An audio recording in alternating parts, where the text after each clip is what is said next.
Hello मेरे प्यारे बच्चों, कैसे हैं आप लोग। मैं उम्मीद करता हूँ आप लोग ठीक होंगे और जहाँ भी होंगे बढ़िया होंगे। यहाँ पर देख सकते हैं क्लास 10 का जो वीवीआई क्वेश्चन है, वीवीआई सब्जेक्टिव क्वेश्चन है, उनको आज हम करने वाले हैं। पहला चैप्टर बायोलॉजी से है हमारा। किससे है? बायोलॉजी से जो है हमारा पहला चैप्टर है। ठीक है, पहला चैप्टर बायोलॉजी से और चैप्टर नंबर 1 है। ठीक है, चलिए बिना देरी किए हुए अपने हर एक चीज को हम समझते चलते हैं। ठीक है, देखिए चलिए पहला सवाल, परजीवी क्या है? परजीवी क्या है ये बात करते हैं। ये परजीवी जो है ये किसका भेद है? परपोषी का भेद है। किसका भेद है? परपोषी का भेद है। किसका भेद है? परपोषी पोषण जो होता है, परपोषी पोषण, उसका भेद है ये। ठीक है, चलिए अब देखिए इसका मतलब ये होता है जो अपना घर भोजन और के लिए दूसरे चीज पर, दूसरा आदमी पर निर्भर रहता है। जैसे मान लिया अपने हमको अगर खाना है, ठीक है, तो अपने अम्मा पर यानी अपने माँ पर निर्भर रहते हैं कि अम्मी हमको बना खिलाएगी। ठीक है, अम्मी हमको बना खिलाएगी। ठीक इसीलिए वैसा जीव जो अपना भोजन एवं आवास के लिए दूसरे पर निर्भर करता है, क्या करता है? दूसरे पर निर्भर करता है, उसको क्या कहते हैं? परजीवी कहते हैं। चलिए देखिए बहुत ही इजी सवाल है। ठीक है, बहुत ही इजी सवाल है, आप लोग देख सकते हैं, बहुत ही इजी सवाल है और एक लाइन का है, जल तुरंत याद हो जाएगा। प्रकाश संश्लेषण ये क्रिया का समीकरण लिखिए। मैंने बताया था प्रकाश संश्लेषण है क्या, पहले इसको समझिए। प्रकाश संश्लेषण है क्या? ठीक है, प्रकाश संश्लेषण से एक न एक तो सवाल बनता है। ये बनता है प्रकाश संश्लेषण जो है ये पौधों को खाना बनाने वाला प्रक्रिया होता है। जिस प्रक्रिया द्वारा पौधे अपना भोजन बनाते हैं उसको क्या कहते हैं? प्रकाश संश्लेषण कहते हैं। आगे हम पढ़ेंगे। ठीक है, जब आप बोल रहे हैं रासायनिक क्रिया लिखने के लिए ना, और जब खाना बनाता है तो उसको जो है ना CO2 चाहिए खाना बनाने के लिए, और H2O यानी जल चाहिए, और सूर्य का प्रकाश, और अलग से क्लोरोफिल चाहिए। जब ये सब मिला देता है, ये सब मिल के बन जाता है, बनाता है खाना, तब जाके उसको ग्लूकोज बनता है, फिर पानी बनता है, और तब जाके ऑक्सीजन निकालता है। वो क्या करता है? ग्लूकोज। जब ये बात ध्यान रखिए, ये सवाल भी आ सकता है, प्रकाश संश्लेषण की क्रिया में क्या बनता है? क्लोरोफिल बनता है, ग्लूकोज बनता है। ठीक है, ये ऑप्शन देगा तो आपको याद रखना है, ग्लूकोज बनता है। क्या बनता है? ग्लूकोज बनता है। ये इसमें ऑब्जेक्टिव भी आ गया। क्या बनता है? जब कार्बन डाइऑक्साइड और जल दोनों और सूर्य का प्रकाश क्लोरोफिल रहेगा तो क्या बनेगा? ग्लूकोज और जल, और क्या बनेगा? और ये बनेगा आपको ऑक्सीजन बनेगा। ठीक है, ये बात ध्यान रखिएगा। चलिए अगला सवाल देखिए, यहाँ पर आपके लिए है, हरे पौधे क्यों होते हैं? पौधे हरे क्यों होते हैं? बहुत बेहतरीन सवाल है ये अपने आप में। देखिए हरे पौधा हरा इसलिए होता है क्योंकि उसके अंदर जो होता है ये क्लोरोफिल वर्णक पाया जाता है। क्या पाया जाता है? क्लोरोफिल। और क्लोरोफिल का दूसरा नाम क्या है? पर्णहरित नाम है। क्या नाम है? पर्णहरित नाम है। क्या नाम है? पर्णहरित नाम है। और इसका दूसरा नाम हरित लवक भी है। क्या है? हरित लवक। ठीक, हरित लवक नाम है। ये बात ध्यान रखिएगा। और ये बात ध्यान रखिएगा कि और ये तो हो गया हमारा। चलिए अब इसका अगला देखते हैं। पौधों में जल एवं खनिज लवणों के संवहन के लिए कौन सा ऊतक उत्तरदायी है? अथवा 400 फीट की ऊंचाई वाले पौधों में जल का परिवहन किस ऊतक से होता है? ठीक है, मैंने बताया आप लोग को, जल में जो होता है कितना ऊतक पाया, मतलब पौधों में कितना ऊतक पाया जाता है? 2 ऊतक पाया जाता है। एक होता है जाइलम, एक होता है फ्लोएम। देखिए पौधों में जाइलम से जल एवं फ्लोएम से खनिज लवणों का संवहन होता है। संवहन मतलब क्या होता है? जाइलम क्या करेगा भैया? आपको जाइलम क्या करेगा? देखिए समझाता हूँ इधर। देखिए मान लीजिए गाछी है, ठीक है, हमको गाछी है मान के चलिए, जाइलम है मान लीजिए यहाँ पर, ये जो जमीन है, जमीन से पानी क्या करेगा? पूरा फैलाएगा, पूरा गाछी में क्या करेगा? जमीन पानी फैलाएगा। और ये मान लीजिए फ्लोएम है, तो फ्लोएम क्या करेगा? मिट्टी से जो खनिज लवण लेता है उसको पहुंचाएगा हर एक तरह से। तो और ये पूछ दे फ्लोएम का कार्य क्या है, तो ये लिख देना है आप लोगों को, खनिज को पहुंचाना, स्थानांतरण करना, यानी संवहन करना। ठीक है, संवहन करना। क्या करना है? संवहन करना है। और काफी ऊंचे पौधों में रसारोहण प्रक्रम द्वारा जल परिवहन होता है। किसके द्वारा? ये आ सकता है, ये ऑब्जेक्टिव भी आ जाएगा। बोलेगा ऊंचे पौधे में किस प्रक्रम द्वारा आपको पानी परिवहन होता है? ऑप्शन दे देगा। ठीक है, ये आपको ध्यान रखना है, रसारोहण अभिक्रिया यानी प्रक्रम होगा। ठीक है, चलिए अगला सवाल देखिए। यहाँ पर प्रकाश संश्लेषण के लिए आवश्यक कच्ची सामग्री पौधे कहाँ से प्राप्त होते हैं, तो ये आपको कहाँ होते हैं, ये देखिए नीचे में उसका दिया हुआ है। ठीक है, प्रकाश संश्लेषण में मैंने बताया आपको पहला चाहिए क्या, सूर्य का प्रकाश, क्या चाहिए, सूर्य का प्रकाश चाहिए। ठीक है, फिर उसके बाद क्या चाहिए, कार्बन डाइऑक्साइड चाहिए, CO2, फिर उसके बाद H2O चाहिए, क्या चाहिए, H2O। और पौधे कार्बन डाइऑक्साइड वातावरण से प्राप्त करते हैं और जल भूमि से। जल देखिए ध्यान रखिएगा, ये जो जल है अगर बोलेगा खनिज लवण ही प्राप्त करता है, जल और खनिज लवण मिट्टी से प्राप्त करता है, कहाँ से, भूमि से यानी मिट्टी से। और अगर बोलेगा कार्बन डाइऑक्साइड बोलेगा तो आसमान से, वातावरण से, कहाँ से, वातावरण से, वायुमंडल से। चलिए अगला सवाल देखिए, यहाँ पर उत्सर्जन की परिभाषा लिखिए, उत्सर्जन के, ठीक है, उत्सर्जन के की परिभाषा लिखिए तथा उत्सर्जन के लिए जो है आपको क्या लिखना है, ये आपको ध्यान रखना है कि उत्सर्जन दो प्रमुख नाम लिखना है। ठीक है, एक देखिए प्रमुख अगर नाम बोलेगा तो एक हो जाएगा विर्क, जिसको किडनी बोलते हैं, क्या बोलते हैं, किडनी बोलते हैं, क्या ही किडनी बोलते हैं। दूसरा को क्या बोलते हैं, फेफड़ा बोलते हैं। ठीक है, ये बात ध्यान रखिएगा, क्या होता है, किडनी होता है, जिसको हम विर्क बोलते हैं, क्या बोलते हैं हिंदी में, हिंदी में इसको विर्क बोलते हैं, क्या बोलते हैं, विर्क। और दूसरा फेफड़ा। और देखिए इसका परिभाषा, शरीर और उत्सर्जन है क्या, इसको फिर समझेंगे।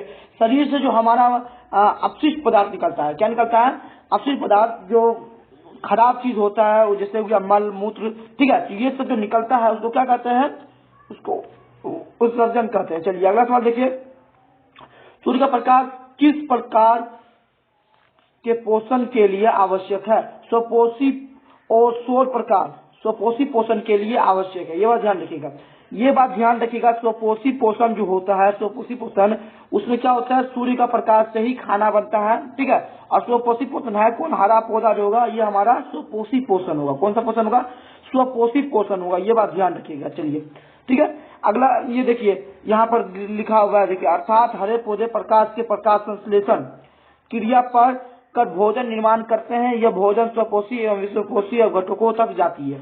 यानी जो है, यानी पौधा जो बनाएगा खाना वही क्या जाएगा, कहाँ जाएगा, स्वपोषी के पास भी जाएगा और विश्वपोषी के पास भी जाएगा, ये बात ध्यान रखिएगा। चलिए अगला सवाल देखिए, यहाँ पर जीवन के अनुरक्षक के लिए आप किन प्रकरण को आवश्यक मानेंगे। जीवन के अनुरक्षण के लिए जो प्रक्रम आवश्यक माने जाते हैं वे है पोषण, श्वसन, परिवहन तथा उत्सर्जन। ये बात ध्यान रखिएगा, ये जो यहाँ पर बात किया गया है, ये जो है सजीव में भी 5 लक्षण पाए जाते हैं। एक होता है श्वसन, ठीक है, दूसरा होता है पोषण, क्या होता है, दूसरा होता है पोषण, और तीसरा जो होता है ये आपको होता है परिवहन, क्या होता है, परिवहन। ठीक है, ये क्या होता है आपको, ये परिवहन होता है, नीचे में लिख देता हूँ, परिवहन होता है, फिर तथा उत्सर्जन होता है, उत्सर्जन, और तथा प्रजनन होता है, क्या होता है, प्रजनन। ये जो होता है ये सजीव के 5 लक्षण है, किसके हैं, लिविंग थिंग के 5 लक्षण है, ये बात ध्यान रखिएगा। ठीक है, चलिए और यहाँ देखिए जीवन का अनुरक्षण के लिए क्या चाहिए, पोषण, श्वसन, परिवहन, सब कुछ याद ही होता है, बहुत इजी है, एक लाइन का 1 लाइनर क्वेश्चन है, जल्दी याद हो जाएगा, कोई दिक्कत नहीं। चलिए अगला सवाल देखिए भैया, आप अपने मोबाइल पर, हमारे अमाशय में अम्ल भूमिका क्या है, बहुत बेहतरीन सवाल, ये बात मालूम हो चाहिए। अमाशय को क्या कहते हैं, पेट कहते हैं जी। पेट में क्या पाया जाता है, HCl यानी हाइड्रोक्लोरिक अम्ल पाया जाता है, क्या पाया जाता है, हाइड्रोक्लोरिक अम्ल। अम्ल पाचन क्रिया संपादित करने में सहायता प्रदान करता है, क्या करता है, यानी पचाता है उसको, क्या करता है, हमारे जो भोजन हम खाते हैं उसको पचाता है, और भोजन का जितना भी जीवाणु कीटाणु यानी बैक्टीरिया था उसको भी नष्ट कर देता है, यानी खत्म कर देता है, मार देता है, खल्लास। वाष्पोत्सर्जन को परिभाषित करें तो क्या है इसका, देखिए द्रव का कमरे के ताप पर या द्रव के क्वथनांक के नीचे के तापों पर वाष्प बनकर धीरे धीरे वायुमंडल में जाने की प्रक्रिया को वाष्पोत्सर्जन कहते हैं। यानी वो यहाँ पे मान लीजिए है पानी, ठीक है, पानी द्रव क्या हुआ, पानी हुआ, पानी हुआ, ये पानी अगर ये कमरा का तापमान, एक रूम का तापमान में अगर ये भाप कण उड़ने लगा ऐसे, तो इसको क्या कहेंगे, वाष्पोत्सर्जन कहेंगे, क्या कहेंगे, वाष्पोत्सर्जन कहेंगे, ये बात ध्यान रखिएगा। ठीक, चलिए अगला देखिए, श्वसन एवं दहन में अंतर बताइए। बहुत बेहतरीन सवाल है ये। चलिए मैं छोटा कर देता हूं इसको थोड़ा, आप लोग देख सकते हैं। ये खास आप लोगों के लिए पीडीएफ बनाया गया, ठीक है। ये तो आप लोग का हुआ, ठीक है। ये तो मैंने आप लोग के लिए समझा। देखिए पहला बात, इंसान का क्या होता है, विद्यार्थी का ये होता है, जब आज विद्यार्थी समझ लेता है तो यही सवाल को कम से कम यहाँ पर मान लीजिए, यहाँ पर हमने चार में लिखा है, ठीक है। और आप समझ लीजिएगा इसको, तो आप इसमें 10 लाइन भी अपने मन से बना सकते हैं, ठीक है। तो इसीलिए हम क्या किए हैं कि आपको जो है टेलीग्राम और व्हाट्सएप पे जो है लघु उत्तरीय तथा दीर्घ उत्तरीय दोनों दिया हुआ है। क्या हुआ, दोनों दिया हुआ है। और हो सकता है किसी किसी में जो है ये लघु उत्तरीय नहीं दिखता है, तो आप लोग को क्या करना है, दीर्घ उत्तरीय ही याद करना है। दीर्घ उत्तरीय जो है मैंने अपने भाषा में, आप लोग सिंपल से भाषा में लिखा हुआ है, आप लोग समझ में आ जाएगा। टाइपिंग क्या हुआ, ठीक है, आप लोग समझ में आ जाएगा। चलिए पहला देखिए, यहाँ पर देखिए श्वसन और दहन बोल रहा है ना। श्वसन किसको कहेंगे, चलिए श्वसन कौन सा प्रक्रिया है, रासायनिक प्रक्रिया है, या आप देखिए सॉरी जैव प्रक्रिया है। और ये भी सवाल आता है, ये ऑप्शन दे देगा। श्वसन एक प्रक्रिया है, कौन सा प्रक्रिया है, अजैविक प्रक्रिया है, ठीक है। जैव प्रक्रिया है, जैव रासायनिक, ठीक है। और अगर ये कोई और कुछ और ऑप्शन दे देगा तो आपको ध्यान रखना है जैव होगा। क्या होगा, जैव होगा, ये बात ध्यान रखना है। और ये दहन जो होता है ये अजैविक प्रक्रिया होता है। क्या होता है, अजैविक प्रक्रिया होता है। और इसलिए श्वसन में पदार्थों का धीमी गति से ऑक्सीकरण होता है। क्या होता है, हम आराम से सांस लेते हैं, ठीक है। और दहन में क्या होता है, तेजी लगता है, दम फुल्ली होता है ना, दम फुल्ली जिसको बोलते हैं हम लोग, दम फूलने लगा, तो उसी को कहते हैं, उसे तेजी सांस लेने लगता है। इस क्रिया में निकली गई ऊर्जा एटीपी के रूप में संचित होती है। और ये बात ध्यान रखिएगा, और इसमें जो अगर ऊर्जा निकलेगा, ठीक है, ऊर्जा निकलेगा, उसको क्या कहते हैं, एटीपी के रूप में निकलेगा। और हम एटीपी की बात करें तो एटीपी को, कोशिका को ऊर्जा मुद्रा भी कहते हैं। क्या कहते हैं, ऊर्जा मुद्रा भी कहते हैं, ये बात ध्यान रखिएगा। चलिए लिख लीजिए। और देखिए चौथा जो है, और इसमें क्या होता है, ये ऊर्जा निकलेगा प्रकाश और ताप के रूप में निकलता है, यानी गर्मी के रूप में निकलता है। यह एक नियंत्रित, क्या, यह एक नियंत्रित क्रिया है तथा कम ताप पर होती है। ये क्या होता है, कम ताप में होता है, और ये क्या होता है, ज्यादा तापमान में होता है, ठीक है। यानी इसका उल्टा होगा। क्या होगा, ये सब क्या होगा, इसका उल्टा होगा, ऑपोजिट होगा। ये बात ध्यान रखिएगा, इसका ये जो होगा इसका ऑपोजिट होगा, ठीक है। चलिए अगला सवाल देखिए, रक्त क्या है। बहुत बेहतरीन सवाल है। रक्त जो है आप लोग क्या है, ये एक आपको है लिक्विड करेक्टिव टिश्यू है। क्या है, लिक्विड करेक्टिव टिश्यू है। ये आपको क्या करता है, ये बात ध्यान रखिएगा। रक्त क्या है, मनुष्य में श्वेत रक्त कणों की संख्या लिखिए, ठीक है। बहुत बेहतरीन सवाल है। अगर ये पूछ ले भैया कि रक्त जो है ये क्या है, संयोजी उत्तक भी है, ठीक है। ये भी देख सकता है सरल उत्तक है या संयोजी उत्तक है। तो ये ध्यान रखिए, तरल उत्तक भी है, सरल उत्तक भी है और संयोजी उत्तक भी है। इसको क्या बोला जाता है, इंग्लिश में लिक्विड सिंपल कनेक्टिव टिश्यू। क्या बोला जाता है, लिक्विड सिंपल कनेक्टिव टिश्यू बोला जाता है इसको, ठीक है। और मनुष्य में श्वेत रंग बोला जाता है। और रंग की बात कर, रंग इसको यानी रक्त का ना दूसरा नाम रुधिर है। क्या नाम है, रुधिर है। खून तो सब जानवे करता है ना, तो खून। और इसका जो होता है, एक आरबीसी होता है, एक होता है डब्ल्यूबीसी। आरबीसी का काल कितना, 120 दिन मात्र जिंदा रहेगा, और ये 12 से लेकर 20 दिन तक जिंदा रहेगा, ठीक है। और इसका काम क्या होता है श्वेत रंग का, डब्ल्यूबीसी का, इसका काम मैं बताता हूँ, आगे भी है ये सवाल, ठीक है। ये जो है अब क्या करता है, लड़ता है किसी बीमारी, हमारे से अंदर जो क्या कहते हैं बुखार, ये सब जो होता है ना, उससे लड़ता है ये। और इसका संख्या कितना है, 5,000 से लेकर 10,000 प्रति घन मिली होता है, ठीक है, ml होता है, होती है। ये बात ध्यान रखिएगा। चलिए अगला सवाल देखिए, यहाँ पे देख सकते हैं ना कि इसका देख लीजिए, यहाँ देख सकते हैं कणों की संख्या कितनी है, कणों की संख्या कितनी है, 5,000 से लेकर 10,000 प्रति घन मिली है, ठीक है। जाइलम तथा फ्लोएम में अंतर बताइए। बहुत बेहतरीन सवाल है, ये अंतर स्पष्ट करने के लिए बोलेगा, ठीक है। जाइलम का कार्य क्या है, जाइलम क्या करता है, जल एवं खनिज लवण को भूमि से पोषण पहुंचाता है, ठीक है। ये बात है, मैंने बताया भी था कि खनिज का भी अगर बात करें तो फ्लोएम भी क्या करता है, फ्लोएम वो भी करता है खनिज का, ठीक है। और जाइलम क्या करता है, अवशोषण का कार्य करता है। जाइलम क्या करता है, पौधे में अवशोषण करता है, यानी पानी और सोखता है, ठीक है। फ्लोएम जो है सुक्रोज आदि पादप में निर्मित एटीपी ऊर्जादायी तत्वों को विष से सभी भागों में स्थानांतरित करता है, यानी सभी भाग में एटीपी को पहुंचाता है, ठीक है। फ्लोएम वितरण कार्य करता है। फ्लोएम क्या करता है, बांटने का, डीलर देखे ना, राशन और बांटता है सरकार का, ठीक है। तो वैसे क्या करता है, ई भी हो गया गाछे का, यानी पेड़ पौधा का डीलर, यानी क्या करता है, बांटता है सबको खाना बराबर। चलिए देखिए प्रकाश संश्लेषण क्या है, यहाँ पर भी समीकरण दिया हुआ है, देख सकते हैं समीकरण जो दिया हुआ है यहाँ पर भी दिया हुआ है, ठीक है। चलिए देखिए सजीव, देखिए प्रकाश संश्लेषण क्या है, जब पौधा अपना भोजन बनाने के लिए क्या करना है, जब पौधा अपना भोजन बनाने के लिए जो प्रक्रिया अपनाता है उसको क्या कहते हैं, प्रकाश संश्लेषण कहते हैं। ये हो गया। और ये प्रकाश संश्लेषण में जो है CO2 गैस जो होता है ये कहां से लेता है, वायुमंडल से, और मिट्टी से, खनिज लवण और जल, ये बताया हुआ है मैंने। और पत्तियों में क्या होता है, हरित लवक यानी क्लोरोफिल के माध्यम से अपना पूरा खाना बनाता है, ठीक है। इसी प्रक्रिया क्या कहते हैं, प्रकाश संश्लेषण कहते हैं। यानी गाछी यानी पेड़ पौधा जो होगा अपना जो खाना जिससे बनाएगा उसको क्या कहेंगे, प्रकाश संश्लेषण कहेंगे। अगला देखिए रक्त क्या है, बहुत बेहतरीन सवाल है। रक्त क्या है, ये एक है आपको क्या, रक्त एक जो है लिक्विड कनेक्टिव टिश्यू है। क्या है, रक्त क्या है, लिक्विड कनेक्टिव टिश्यू है। रक्त जो है एक तरह संयोजी उत्तक है, और रक्त का संगठन जो है इस प्रकार है। क्या है, रक्त का 4 प्रकार है, आरबीसी, डब्ल्यूबीसी और नीचे 2 दिया हुआ है, आप लोग को मैं बताता हूँ।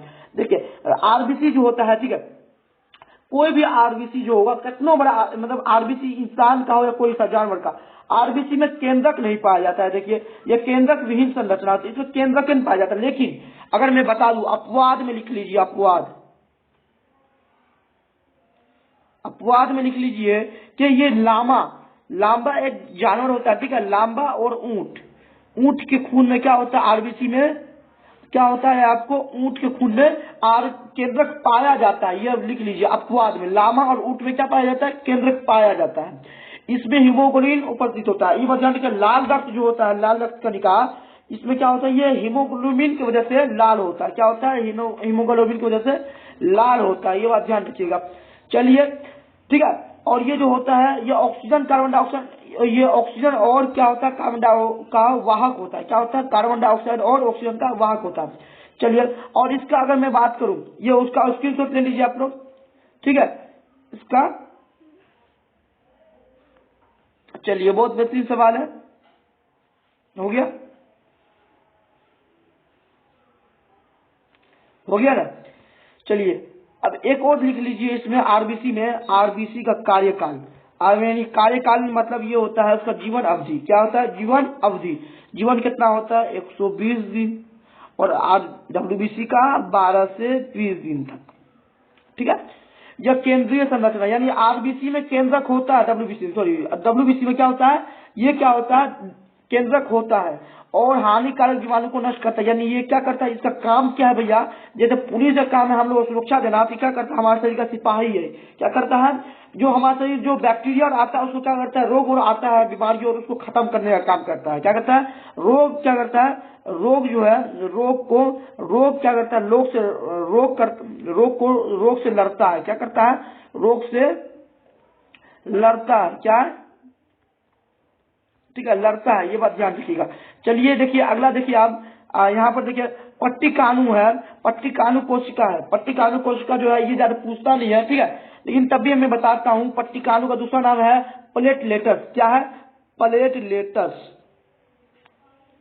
और इसका हिंदी में जो है इसको बिंबाणु भी बोलते हैं। क्या बोलते हैं, प्लेटलेटस को बिंबाणु भी बोलते हैं। क्या बोलते हैं, बिंबाणु, क्या बोलते हैं, बिंबाणु भी बोलते हैं। और ये क्या होता है, ये छोटी गोल संरचना होती है, ऐसे ऐसे गोल गोल संरचना होती है, ठीक है। और ये रक्त का थक्का बनाती है। मान लीजिए आप क्या कीजिए, एक हाथ है, जैसे मान लीजिए हमारा हाथ है, इसको यहाँ से काट दीजिए तो खून छरछर बढ़ने लगता है। 2 मिनट उसको पकड़ के रखिए, एकदम खून बढ़ने हो जाएगा। इसी के कारण होता है, ठीक है, इसी के कारण होता है। और मैंने बताया है, ठीक है। और ये जो होता है ये क्या करता है, हमारा थक्का बनाता है। क्या बनता है, थक्का बनाता है। और प्लाज्मा ये रक्त का भाग होता है, तरल भाग होता है, यानी ठीक है, ये तरल भाग होता है। और इसमें विभिन्न घटक तैरते हैं, यानी वो अलग अलग जो होता है ये सब इसमें तैरता है। और सीरम एक रुधिर प्लाज्मा है, सीरम जो है ये क्या है, एक रुधिर प्लाज्मा है, ये बात ध्यान रखिएगा। ये ज्यादा आता नहीं है, और ये जो आपको सवाल आएगा ये डब्ल्यू और आरबीसी और डब्ल्यूबीसी आएगा। एक सवाल मैंने इसमें छोड़ दिया, ठीक है। एक ये छूट गया कि रक्त की कमी से कौन सा रोग होता है, क्या होता है, रक्त की कमी से, आरबीसी की कमी से जो होगा एनीमिया रोग होगा। ये भी आपको आता है, एनीमिया, एनीमिया रोग होता है किसकी कमी से, हीमोग्लोबिन या रक्त की कमी से। चलिए अगला सवाल देखिए, शाकाहारी एवं मांसाहारी को परिभाषित कीजिए।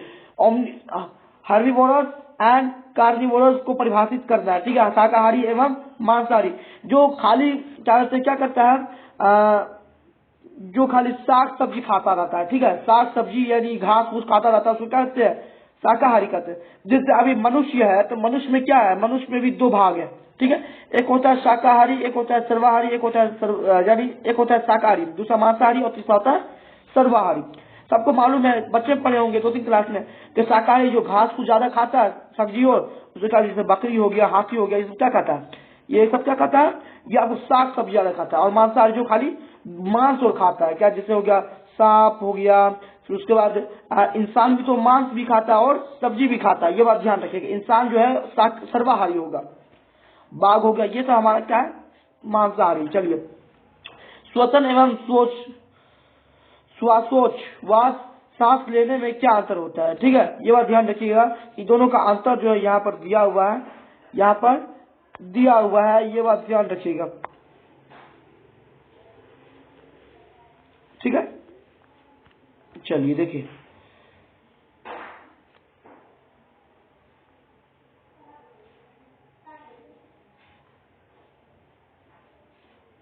ठीक है।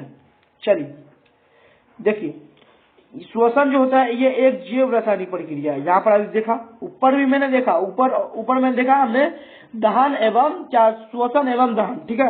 और ये क्या है, जैव रासायनिक अभिक्रिया है। और श्वासो एक प्रकार भौतिक क्रिया है, ठीक है। इस क्रिया में गैसों का आदान प्रदान होता है। क्या होता है, गैसों का आदान प्रदान, यानी आता है जाता है, गैसों का आता जाता होता है, ठीक है। इस क्रिया में ऊर्जा का उत्पादन होता है एटीपी के रूप में, और इसमें होता है ऊर्जा का उत्पादन नहीं होता है, इसमें क्या नहीं होता है, ऊर्जा का उत्पादन नहीं होता है। उसको पूछे क्या होता है, श्वसन में ऊर्जा का उत्पादन किसमें होता है, तो एटीपी में होगा। और बोलेगा श्वासोच्छ्वास में क्या होता है, ऊर्जा का उत्पादन में होता है। यह क्रिया कोशिका के अंदर होता है, किसके अंदर होता है, ये कोशिका क्रिया के अंदर होता है। और ये जो श्वासोच्छ्वास होता है ये क्या होता है, ये कोशिका के बाहर होता है। क्या होता है, कोशिका के बाहर होता है। और श्वासोच्छ्वास क्या कहते हैं, जो हम जो सांस लेते हैं उसी को, उस प्रक्रिया क्या कहते हैं, ब्रीथिंग जो है उसी को कहते हैं, ठीक है। हम जो सांस और लेते हैं, ये क्रिया में एंजाइमों की आवश्यकता होती है। किसकी आवश्यकता होती है, ये ध्यान रखिएगा, एंजाइम की आवश्यकता होती है। और इसमें क्या होता है, एंजाइम की आवश्यकता नहीं होती है, ये इसका ऑपोजिट होगा। और ये बात ध्यान रखिए, जब भी कोई अंतर बोलेगा ना, अंतर बताने के लिए, तो ज्यादातर होगा उसका ऑपोजिट होगा। क्या होगा उसका, मान लीजिए इस साइड वाला याद है तो इसका उल्टा कर दीजिए, यानी इसमें एंजाइम की जरूरत है तो इसमें नहीं होगा, और इसमें एटीपी ऊर्जा रूप में आया है तो नहीं आएगा इसमें। बस ये होता है इसमें, ठीक है। चलिए देखिए, श्वसन की क्रिया सभी जीवधारियों में होती है, और श्वसन की क्रिया केवल उच्च जंतुओं में होती है, यानी बड़ा बड़ा जानवर होता है उसमें होता है श्वासोच्छ्वास की, ठीक है। चलिए, निम्नलिखित शब्दों को परिभाषित कर। चलो, बहुत बेहतरीन सवाल है ये। मृतोपजीवी, परजीवी, प्रकाश प्रसरण, थाइलेकोइड्स, ठीक है, थाइलेकोइड्स। चलिए ये देखिए, मृतोपजीवी का है, यहाँ पर देख सकते हैं आप लोग, इसका स्क्रीनशॉट भी ले सकते हैं। और नीचे में जो दिया हुआ है, ये आपको दिया हुआ है किसका, परजीवी का।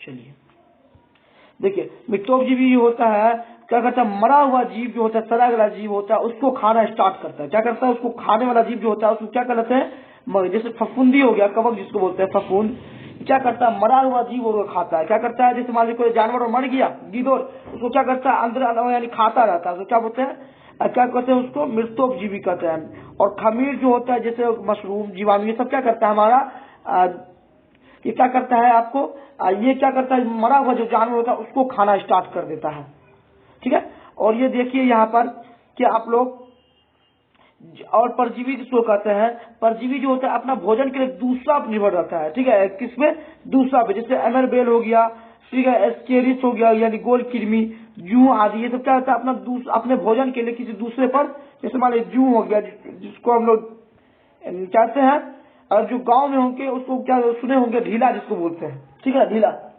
जो गांव में होंगे वो ढीला सुने होंगे जिसको जू बोलते हैं, ठीक है। और वो क्या करता है आदमी के सर में रख के उसको क्या उसका खून पीता है, ठीक है, दूसरे पर निर्भर रहता है ना ये जू, इसीलिए। चलिए अगला सवाल देखिए, प्रकाश संश्लेषण को ऊपर बोल रहा परिभाषित करने, ऊपर भी क्या हुआ था, वह उपचायक क्रिया जिसमें सूर्य प्रकाश तथा पर्णहरित की उपस्थिति में जल तथा CO2 यहाँ पर लिख दीजिएगा, CO2 कार्बोहाइड्रेट जैसे जटिल कार्बनिक भोज्य पदार्थों का संश्लेषण करते हैं तथा ऑक्सीजन गैस उत्पादन के रूप में बाहर निकालती है, उसे प्रकाश संश्लेषण कहते हैं। यानी मान लीजिए गाछी में जो खाना बनाने की प्रक्रिया उसे क्या कहते हैं, प्रकाश संश्लेषण। सिंपल द शॉर्ट ट्रिक है, चलिए याद कर लीजिएगा,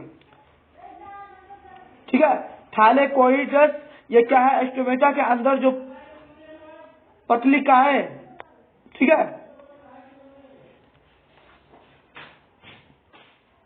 ठीक है। देखिए यहाँ पर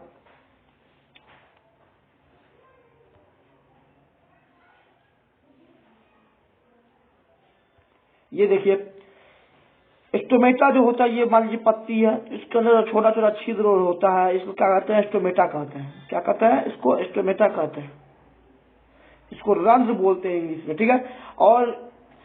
और अंदर कुछ पटलिकाएं छोटी छोटी इकाइयों के रूप में एक के ऊपर एक समूह स्थित होती है, जैसे मान लीजिए इसके लगता है देखने में इसी के ऊपर 2-3 ठो है, ठीक है, ऐसे ऐसे देखने में लगता है। अब तो इन समूहों को ग्रेना कहते हैं, क्या कहते हैं, इसको ग्रेना कहते हैं। और जबकि ग्रेना की इकाइयां थाली मतलब देखिए इसको क्या कहते हैं, मान लीजिए स्टोमेटा है, ठीक है, ये स्टोमेटा है, और इसी के ऊपर देखने में लगता है कुछ कुछ जैसे दिया हुआ है, तो इसको क्या कहते हैं, ग्रेना कहेंगे। और ग्रेना का जो समूह होगा, ठीक है, उसको क्या कहेंगे, थाइलेकोइड्स कहेंगे, ठीक है, ये बात ध्यान रखिए। चलिए अगला सवाल देखिए, बहुत बेहतरीन सवाल है, निम्नलिखित जंतुओं में ये श्वसन अंगों के नाम बताइए। मछली का श्वसन अंग कौन सा है भैया, मछली का गल्फर होता है। क्या होता है मछली का गल्फर, मच्छर का जो होता है श्वासनाल होता है, यानी श्वासनाल यानी श्वासनाल होता है, ठीक है। और जो होता है केचुआ जो होता है त्वचा होता है, ठीक है।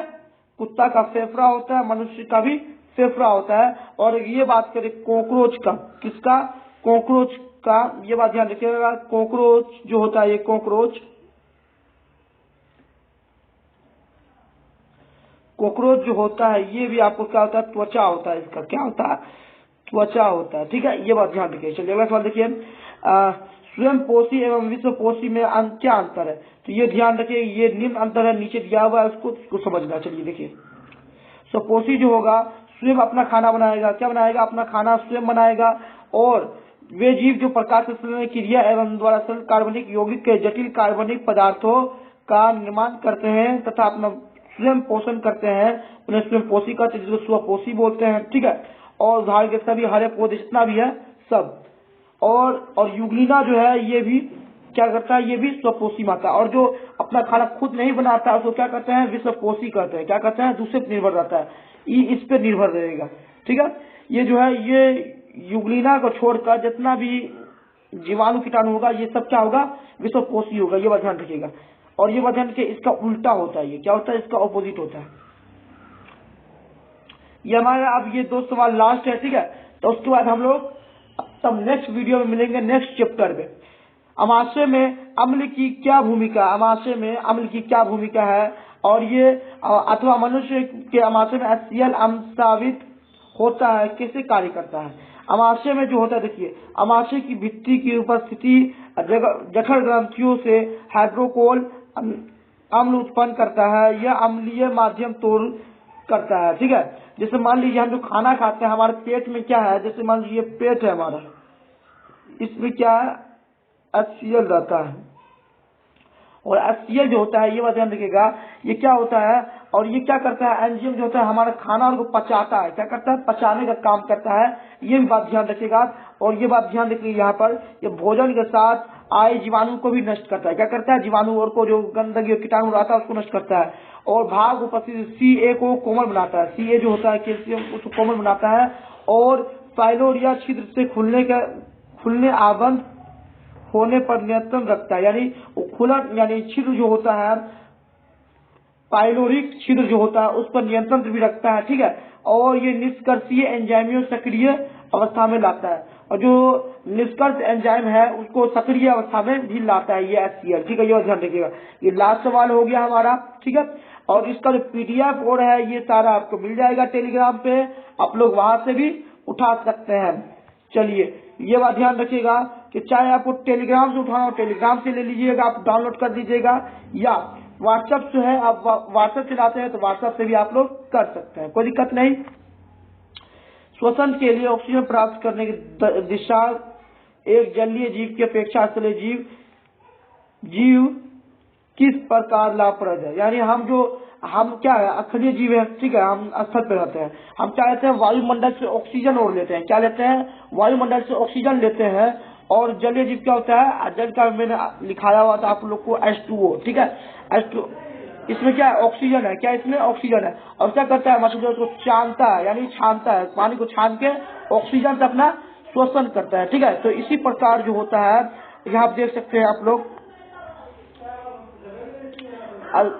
उत्तर जलीय जीव में घुली हुई ऑक्सीजन का आवश्यक श्वसन उपयोग करते हैं। जल में घुली हुई ऑक्सीजन की मात्रा वायु में उपस्थित ऑक्सीजन की मात्रा से बहुत कम होता है। ठीक है, इसीलिए जलीय जीवों के श्वसन की दर स्थलीय जीवों की अपेक्षा अधिक तेज होती है। मछलियां अपने मुंह के द्वारा जल लेती है और बलपूर्वक इसे कलोम तक पहुंचाती है, यानी गलफड़ा तक, और वहां जल से घुली हुई ऑक्सीजन को रुधि प्राप्त कर लेता है। ठीक है, यानी क्या करता है, जिसमें मान लीजिए ये जब मछली हुआ, ठीक है, मछली जो है ये हमारा, ठीक है, ये मान लीजिए हमारा मछली हुआ ये, तो क्या करता है, पानी जो अंदर लेता है, ये गलफड़ा भेजता है। क्या करता है, गलफड़ा भेजने के बाद ऑक्सीजन जो होता है ये अपना क्या करता है, ऑक्सीजन छांट लेता है, जो पानी होता है उसको निकाल देता है। ठीक है, यही हुआ हमारा आज का लास्ट। ठीक है, तो देयर एंड। अब मिलते हैं नेक्स्ट वीडियो में, और तब तक हम अपना जो है ये, अब हर चीज जो है हमारा चैप्टर नंबर 1 तो कंप्लीट हो चुका है। अब हम चैप्टर नंबर 2 पे आप लोग समझाएंगे बायोलॉजी का। तो मिलते हैं नेक्स्ट वीडियो में। जय हिंद, जय भारत।